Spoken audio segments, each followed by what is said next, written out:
Who's that? Oh, it's my cousin. She's hot, man. Introduce me to her. It looks like a normal drama class, but these Year 9 pupils are acting out a very important life lesson. What is your understanding of the term red flag? Red flag's something that's maybe like a warning. They're taking part in a healthy relationships workshop by an organisation called Tender, acting out scenarios as an extension to the school's relationships and sex curriculum.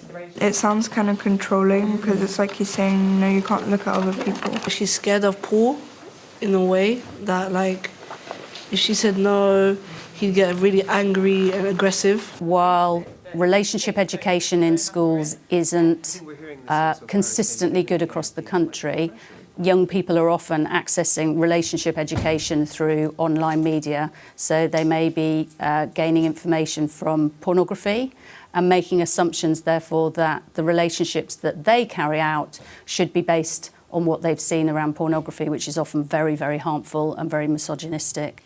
Analysis of Ofsted's most recent school inspections found mentions of terms like sexism, misogyny, sexual harassment, sexual abuse and safeguarding incident grew by more than 400% between 2019 and 2022.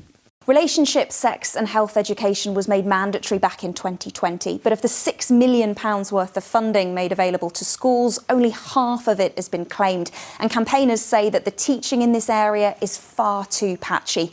They want relationship education to be prioritised, both by government and in the classroom.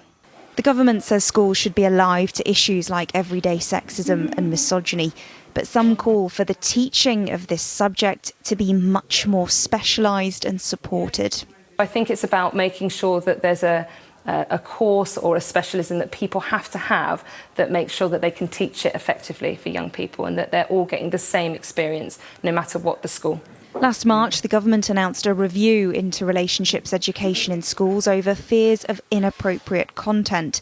But the End Violence Against Women Coalition believe they've been politicising these lessons instead of prioritising them. There are claims that this type of education may not be age appropriate, when actually what we see are lessons that are really vital for young people to help them to understand what healthy and equal and safe relationships are.